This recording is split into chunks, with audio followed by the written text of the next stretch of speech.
Hey there! In this video, we're going to look at connection and filter settings for users of the Moodle LMS with Intelliboard. You can access the connection settings menu at any time by clicking the LMS icon in the top left of your screen.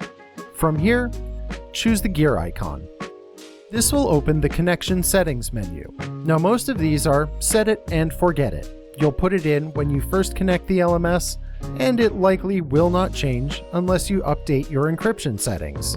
If you do need to change these at any time, just know that they live here in the connection settings menu.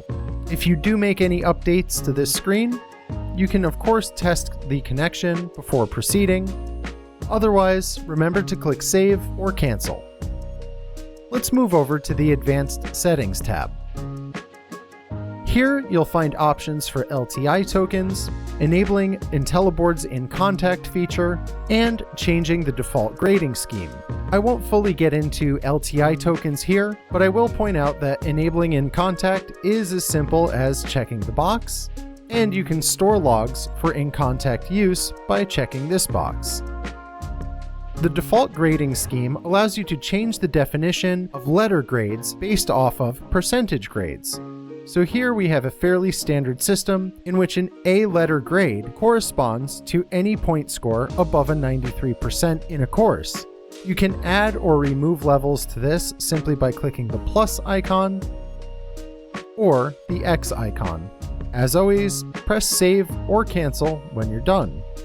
Let's move over to filter settings. Here, we can filter the users, courses, and categories that are brought into Intelliboard.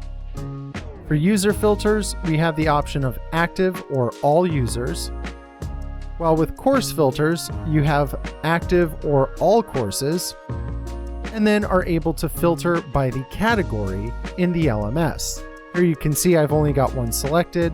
However, I can add more courses and then just click OK. I also have this box checked, which means if a new category is made in the LMS, it will automatically be imported here. Note that you will need to run migrations and processing again if you change these filter categories. Click Save or Cancel when you're done. Our final tab is the LMS roles settings. This tab allows you to assign user roles from the LMS to user roles in Intelliboard. For instance, under Instructor, I have Manager, Non-Editing Teacher, Course Creator, and even Boss selected as some of my options for instructors. This means any user in the LMS who has one of these assigned roles will be counted as an instructor with Intelliboard. Likewise, with learner roles, you can choose Student and Learner here.